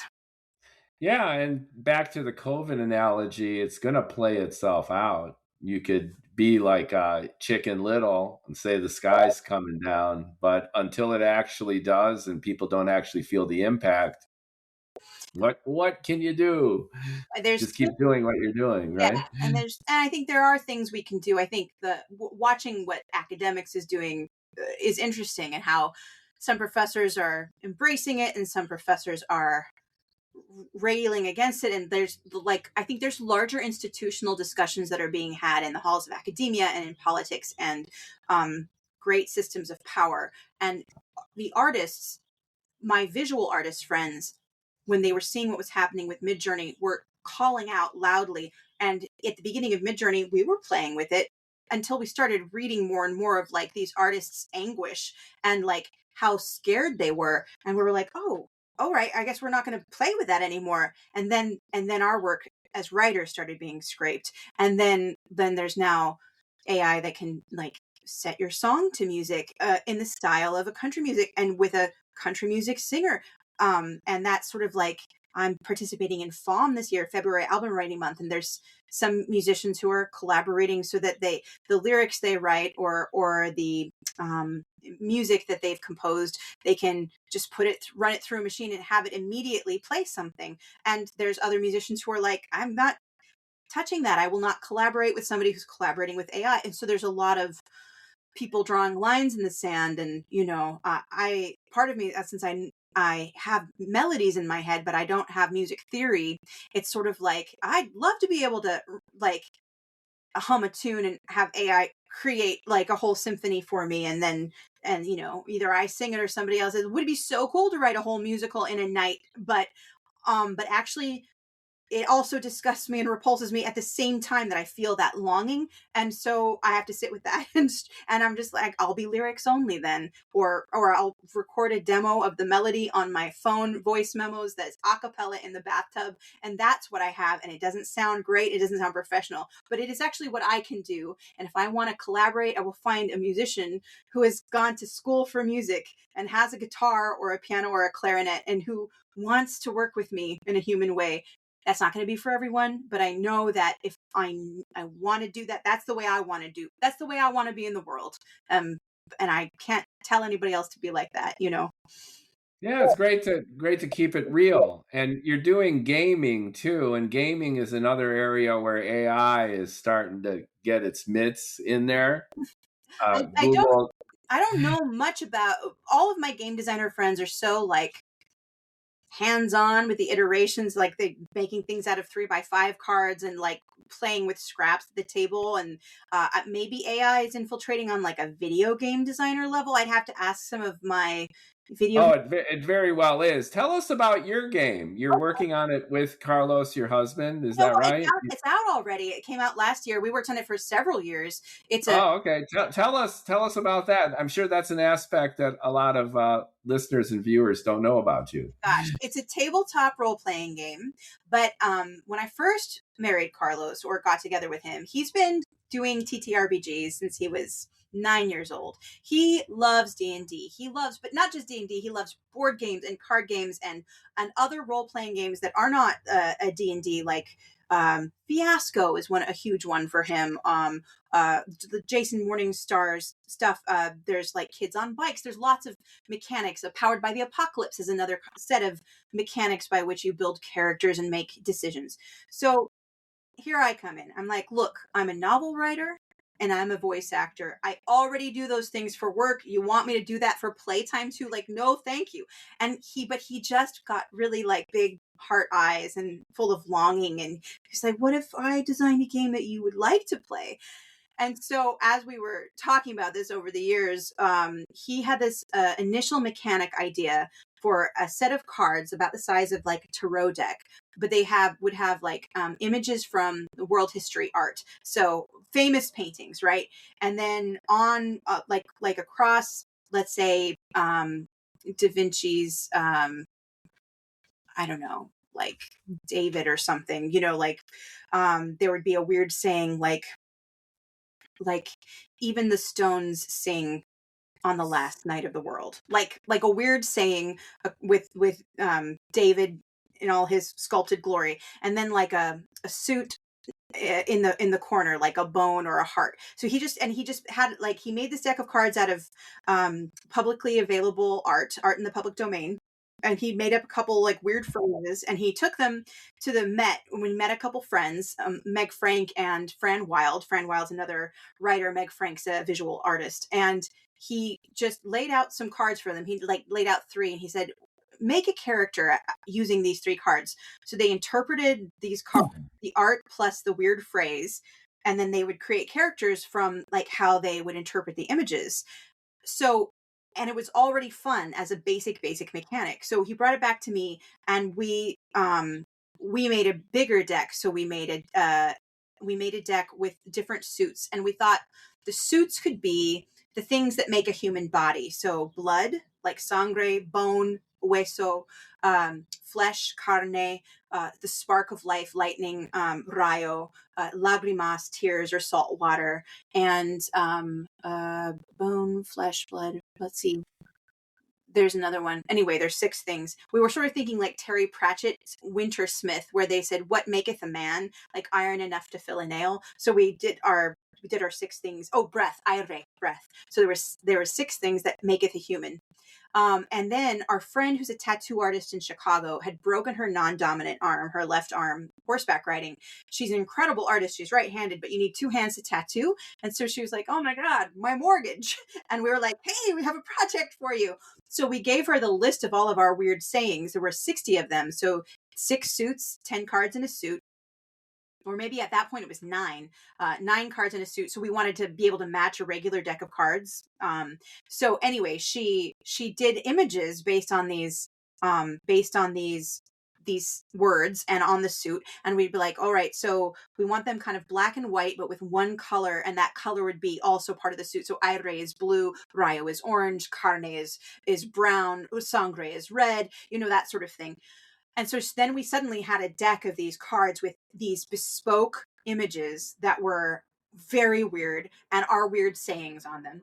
And that was like, we had a deck to be the main mechanic of how to build a character. You interpret these cards. How to create a relationship. You draw a card and the both of you interpret it between them. How to build a world. You ask a question like, what's weird about the water? You draw a card and it might have a woman looking out a window with a pen in her hand and saying how perfect the poem before it is written. You might interpret the card and be like, the water makes people talk in rhyming couplets, or whatever you come up with.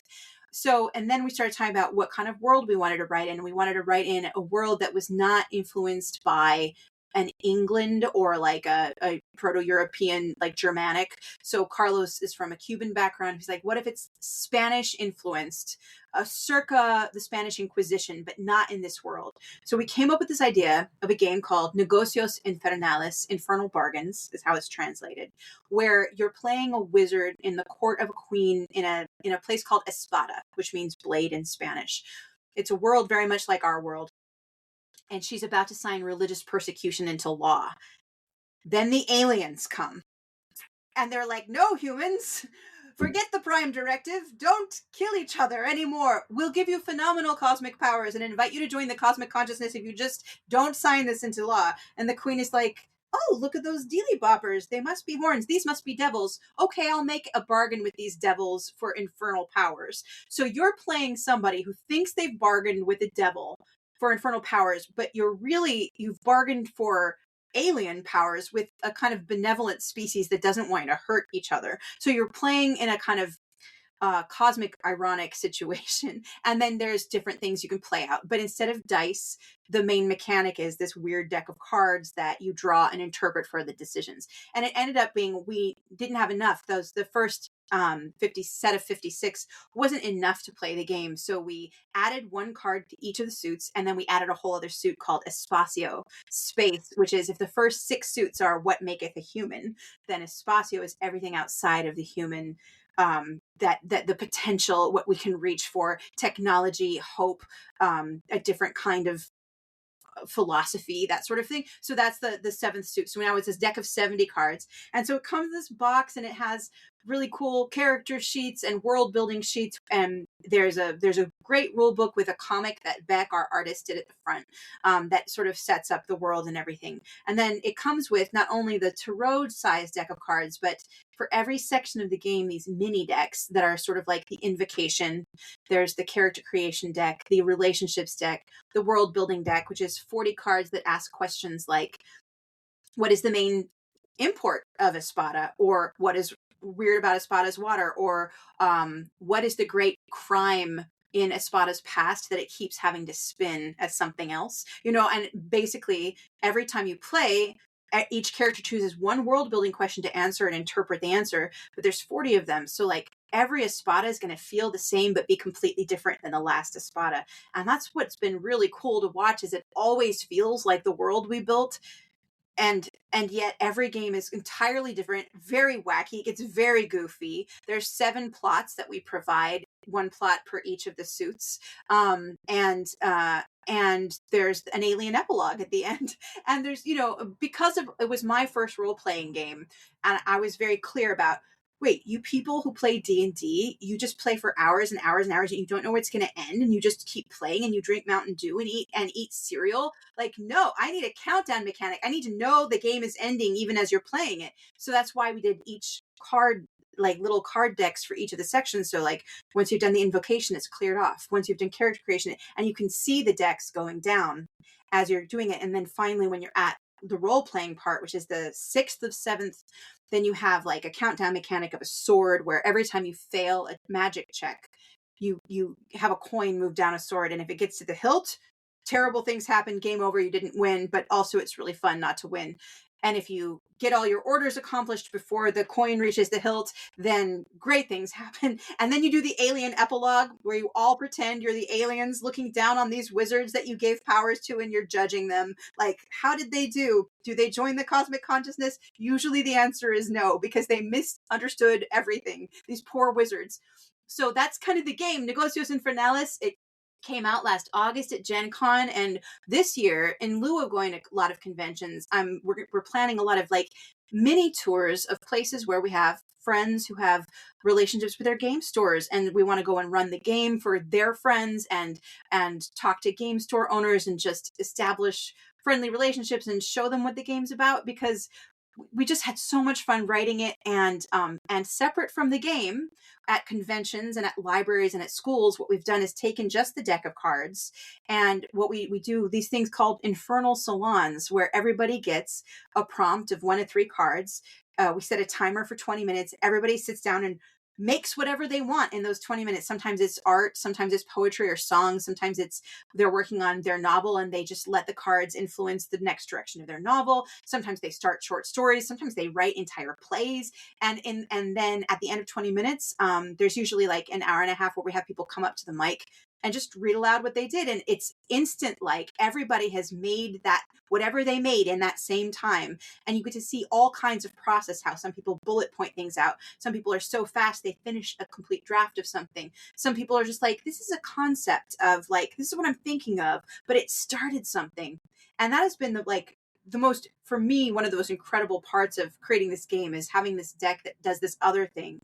And especially in the wake of COVID, in the wake of like people being so burnt out or like locked in themselves, watching that unfold and that creativity and that community and that kind of like body doubling that is sometimes as big as a whole room, watching that energy at work is really cool. Like, we love that about the game.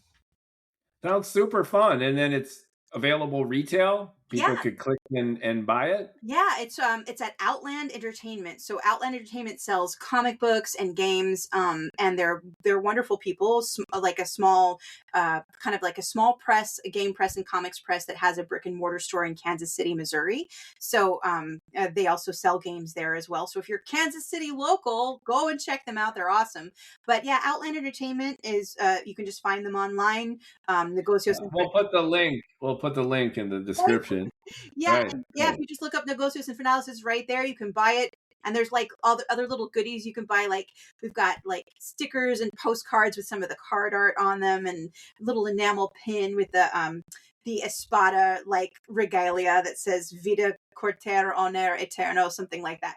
Carlos was in charge of the Spanish, so, but it's really fun. We use Spanish more as like flavoring too, because in a lot of the old fantasies, like it's often Latin that's used. So he just did it like an old florid style of Spanish on the maps, where people who speak Spanish get a lot out of it. People who don't, it is as kind of like decorative as a lot of like Latin spells are in fantasy. So you don't need to know Spanish to enjoy the game, but people who know Spanish are going to have a rich experience as well. Sounds like a really, really good time. Yeah. So it's a semi-guided role-playing experience with the cards. GM-less, so you don't need somebody to spend 8 hours prepping. Like in D&D, a GM has an incredible, hard job, and it's such a gift that they give. And by the way, I now love D&D, so all my making fun of it, I was wrong. D&D is so fun, but I had to learn that because I had to have this experience first. But this is definitely a game for people who've never role-played before, like me, and a game for people like Carlos who've been role-playing their whole lives. So it's sort of like a threshold game. It's an invitation in game. Somebody needs to have just read the rule book so they kind of know how to guide people through, but the little card decks are supposed to really help with that. We have a quick start guide. So once you play it once, it's pretty easy to like guide your group through, but you don't have to be the GM. You're not in charge. It's collaborative. Everybody shares all the information with each other.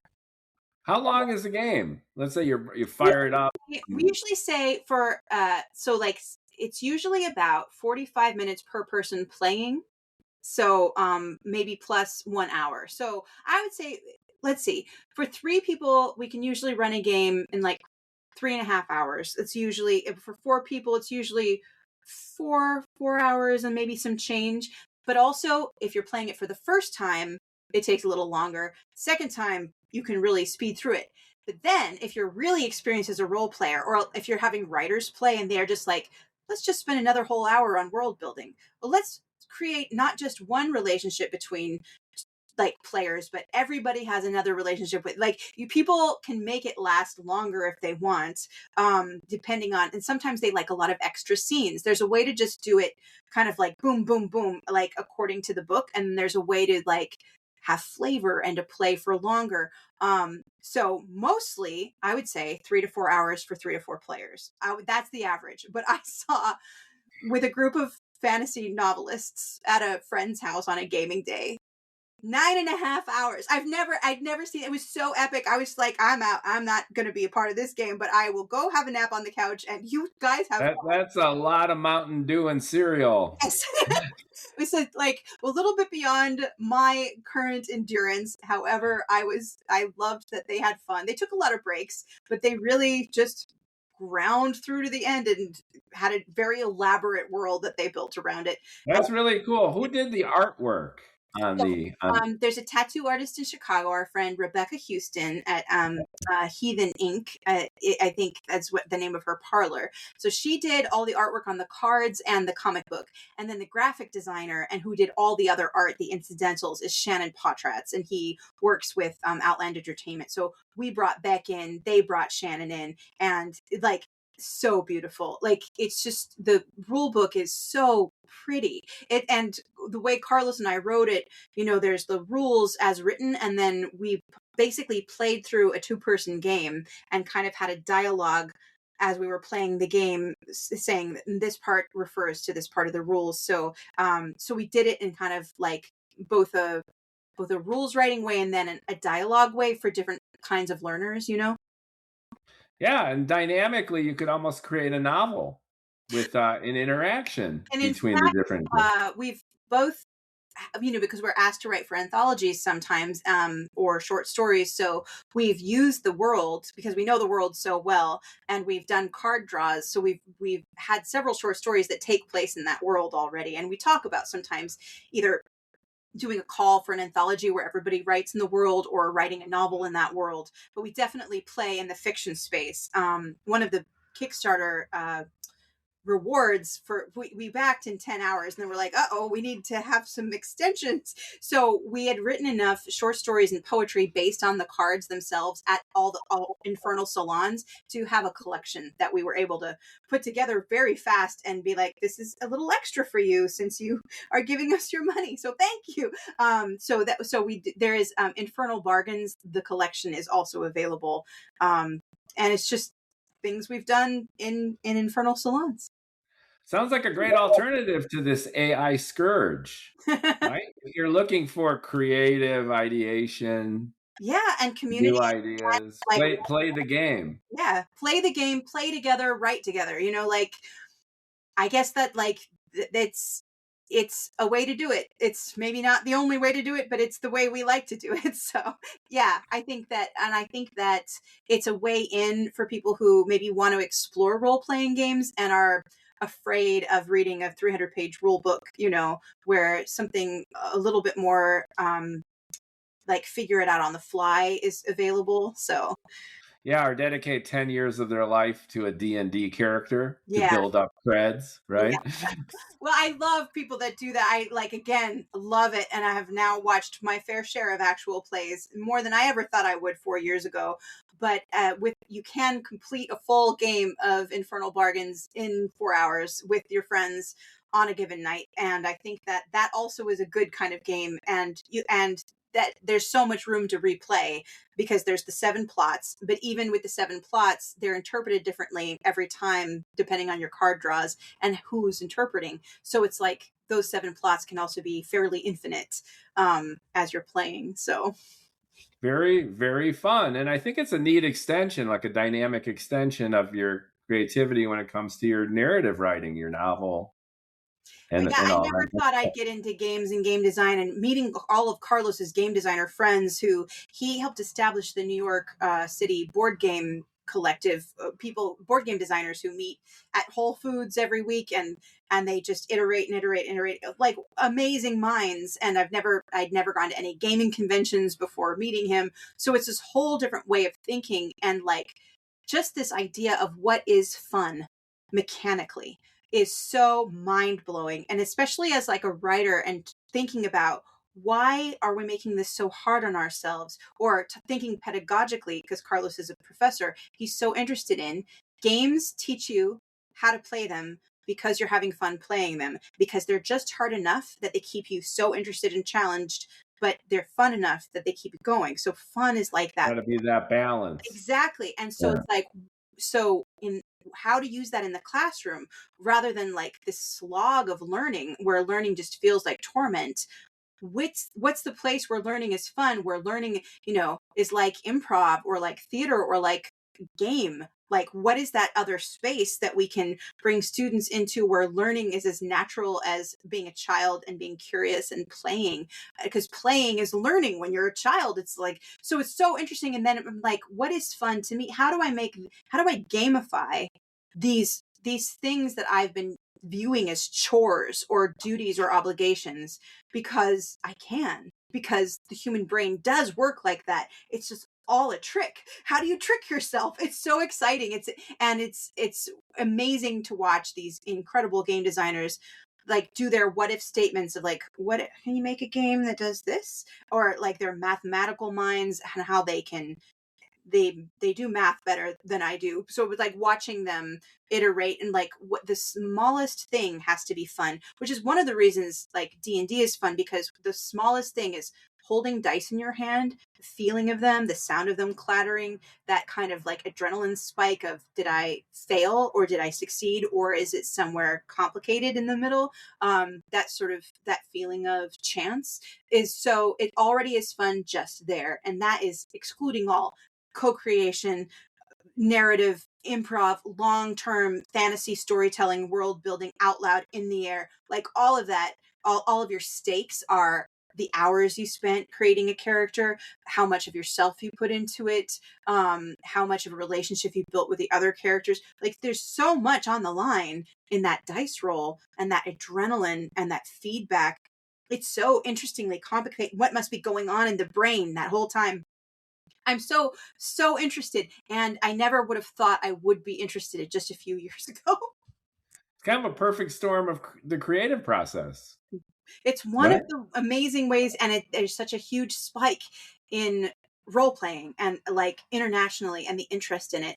And I wonder if it's one of the big ways to set against LLMs. It's you have to be together either online or in a room, and you have to be creating out of your own brain and mouth.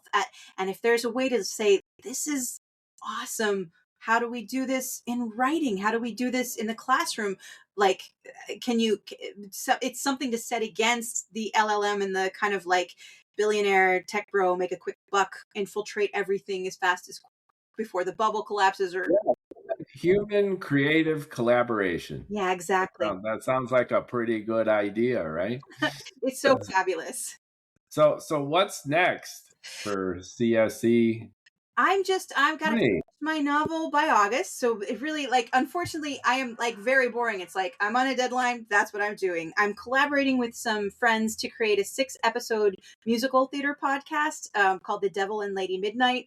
And so we've been working on that for several years. We have a first draft down of all 6 episodes. Each episode follows a different character. We have a lot of songs written. We have a lot of the dialogue written. And this year, the job this year is to revise and polish and pick and choose and expand. We decided, we're like, do we expand or contract? We were thinking if we contract each episode down to 35 minutes, then there's a possibility to do all of them together at once in one big night of a musical. But then we were like, we're actually much more interested in expanding each episode to be like 90 minutes. There's no chance of doing it in one night. However, this was always meant to be a podcast and not a live performance, and we can always extract for a live performance. So we made that decision, and now we get to sink into it and really get our teeth in. Carlos and I have designed another TTRPG that we're playtesting called Till Our Fingers Bled, which is a rock you mockumentary where you're playing a band that had been crazy popular in their youth, had broken up and are now coming back for a reunion. And there's it's sort of the main mechanic is like almost like the card deck is like a Rolling Stones interviewer, basically. And by the way they ask questions and how you answer them develops your character, the real story, and what you say happened. So it's been really fun playtesting that, and we're going to polish that up. So there's always some awesome things happening. Next week, I get to be a poet at St. John's University. I'm talking about poetry in this age and performance and how poetry is in conversation with the world. So I'm very excited about that. Really fun. And then what's your writing discipline like regarding hitting that August deadline? Do you work every day? Do you give yourself a break? How are Well, you approaching it? so it's like playtesting, right? Right now, I'm doing more consistently than I ever have before, and that is all due to having writing partners who show up on silent Zooms basically at certain times. So Tuesday, Wednesday, and Friday are when I know I have people for like 3 to 4 hours, and that really makes me show up and sit down. Now, my goal is on the other days, there's another silent writing group that meets, and they always meet consistently at 9 a.m. to noon. And if you get in, you have to get in right at 9 because they shut the doors. You can't enter after that. And they close right down at noon. Nobody talks, you kind of wave at the beginning. So my goal is to write on Mondays and Thursdays on those days. How does that work? So you log into the Zoom and your Brady Bunch on the screen. There's a bunch of you, Everybody and just, then you wave and you go, all right, we're all here to write, yeah, and we're going to kind of it's keep just each a way other accountable by yeah, writing. show up and sit down at a specific time every day, which is Oh, that's fascinating. I've never heard that before. That's very And, interesting. like on days when I don't do that, it's like, I really should clean the kitchen. All those dishes haven't been done. I have to go grocery shopping. Like, there are 1,000 other things that I should do as a grown up person in the world and will do because I feel like more responsible to that. And partly because even chores can be pleasurable when you're listening to audiobooks. So there's like a reward system, but sitting down in the chair, and then sometimes it's like sitting down and then it's an hour later and you're like, this is like all I've done is reread the last chapter. But the thing is, Sitzfleisch, sitting down is the most important thing anyway. So what my trick is, trick myself to sit down. And how do I do that? Be accountable. And right now, the thing that's working, and different things work at different times of my life, but right now the things that working is showing up for people. The people who I show up for 3 times a week are so personal friends of mine, and I'm much more likely to show up. The 9 o'clock people are people I sort of know peripherally, and they don't care if I show up or not. So that's a little bit harder, and it's more on me. But I also want to make sure I have days off. But one of the things that happens on weekends is Carlos teaches during the week, but on weekends is when he writes. So I have to make sure I'm taking some kind of weekend for myself. So generally, the way I think it usually works is like this: Tuesday, Wednesday, Friday, writing.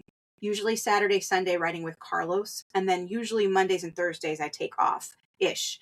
On Mondays and Tuesdays in the early morning, I do wake up super early to write with a friend who lives in New Mexico. She's 2 hours earlier than I am. And we have an hour and a half together before she goes to work. So I do write on Monday mornings really early anyway. So that's kind of like my patchwork writing office hours. But my goal, especially for the next few months, is to amp it up a bit because I can take other kinds of breaks, maybe not as consistently. When my body will always take a break when it wants to, whether or not I want it to. So basically, I'm going to try to amp up the writing, make it more consistent, and take breaks when I need to, but not always like it has to be on a Thursday, just kind of be more flexible but disciplined. That's the goal. We've come full circle. Remember one of my first questions I asked you, meeting you, that you're so effervescent, and you're also very social. You're very extroverted and engaged. And writing is so solitary by nature. It's very introverted, and you're in your own space. I would And say you found a nice balance right. between these two, where I'm pretty you're introverted. I know it seems I'm theater trained and I do like people, but I would say I'm more introverted than extroverted. So I would say this social writing is new since COVID. I never had to have it before then. I was always a solitary writer, but because I'm now on a more consistent deadline, things have to be done faster and not in my own sweet time.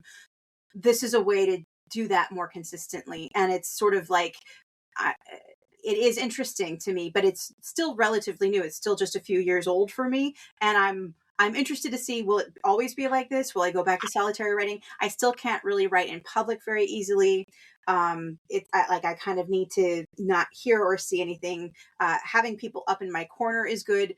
I can't be in any sort of like writing group where we're chatting. It's really like, hi, what are you doing today? Okay, great. Silence. If it's not the silent group, then minimal contact. But even though they're my friends, so we do kind of chat at the very beginning, that we really try to be like, we actually are here to write. So it's an interesting thing. It's social in that we're showing up for each other, but we're showing up for each other because we know we'll work more together than apart at this stage of our lives for whatever reason. I just think that's fascinating. I mean, it's awesome. Whatever works. It's so opposite of my own approach. I just lock myself in my apartment. I used to listen to music, like Sarah McLachlan's first album used to play over and over and over again. But now at this point, I need silence. And I used to be so silent and no people. And now I need a few people. And I listen to music in a way I never could before. I can't listen to anything with any words, but I listen to gaming soundtracks, cello, classical. I can sometimes listen to like chant as long as they're not English words, but it takes a little more effort. But for whatever reason, right now, sound a little more stimuli is what I need versus anything in the last 35 years, 40 years, which I needed the least amount. It's really weird, but we do change, I love that. I think that's cool. I'm like flipped it. I used to write in a coffee shop in Chicago. And all my writing, I had a little laptop. And there had to be sounds and people. And then listening to loop music. And now I'm the opposite. I'm just all locked up into my own thing. And I'm totally content doing it that way. I love how it just keeps changing. And who knows what it'll be for both of us in 5 years. Like my friend Delia says, she just does what works until it doesn't work anymore. And then she does the next thing. And I think that's interesting too, because we don't end up what they call in marine biology pattern swimming. We need different things at different parts of our lives. I think that's awesome. That's great. You're so inspirational. Oh, thank you. And it's been lovely talking to you. It's just your journey is so awesome in the sense where you're driven, you knew what you wanted to do, and at the same time you negotiate, you compromise, you create relationships. You welcome feedback, you partner, you enhance the community. It's really, really been awesome getting to know you. I was familiar with your work, and I'm sure for a lot of viewers and listeners too, just like Socrates distrusted writing because you're not with someone debating them. Plato wrote it all down, and we're thankful for that. But we take for granted that we get like pieces of paper or even a screen and their words. And we don't really get to meet and talk to the mind and the heart behind all those feelings that are coming out in the words. And then when that veil parts, sometimes it's kind of icky. Like I met David Foster Wallace when he published Infinite Jest in the mid-90s. It was kind of discouraging. He was kind of arrogant and kind of an asshole. And I had trouble finishing the last 100 pages of the book. And then other times it's like really welcoming and surprising when you meet someone who's exciting and enthusiastic and very human and warm.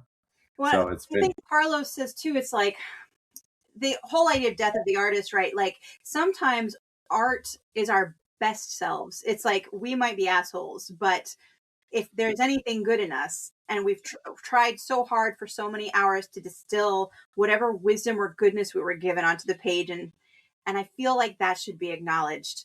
But also, when you're confronted with a person who was not a good human and put all of their best self just into their work, it's like, and then you were horrible to how many other people? Like, it's hard then, after knowing that, to re-engage with the work.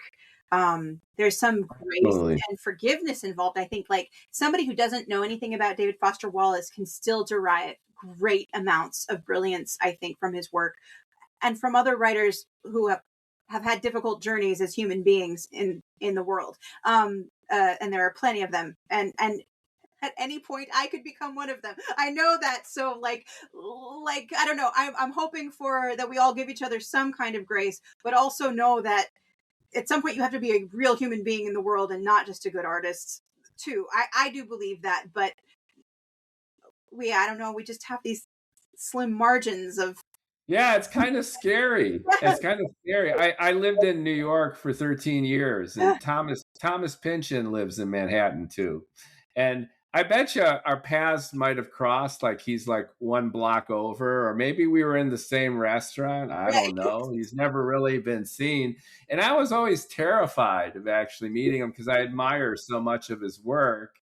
And like Gore Vidal, who never wanted to meet the artists of books that he really loved because you're so set up for disappointment. Yeah. But as you point out, it's great to actually meet someone and it's refreshing. It's like, I like this person now, instead of the opposite, like, ooh, I don't want to look at their stuff anymore. I mean, meeting you, talking to you, I want to read more of your stuff.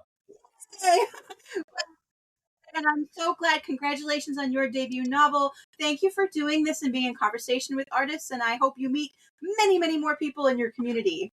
Oh, I really, really appreciate it. And let's keep in touch. I'm going to have links and description in the video and in the audio podcast. Thank you so much for making time in your busy deadline day. I'm Allison, C.S.E. Cooney, and keep doing all the great things that you do. Like, comment, share the science fiction and fantasy podcast. And I'd love to follow up with you after the book comes out, how it's received. And that'd be super fun. And hopefully our paths can cross at one of these cons or events, like ReaderCon or something like that would be great. Not this year because I'm con. Yeah, you mentioned you're focused. Yeah. You are focused. Next year, is a book out year, so I try to do a lot of appearances just because that's also just part of the work, it's part of being a professional. And like, for the Comic-Cons, it's not, it takes a great deal of energy and focus, but it is very rewarding for the human connections. Yes, absolutely. Thank you so much. We'll follow up, and best of luck with hitting that deadline. We're sure you're going to do it. And we're really looking for Saint Death's Doorway, right? Yes. For the third book in the series. And we'll check out your card game too. Oh, awesome. Thank you. Thanks so much. Take care now. Bye, Mookie. Bye-bye.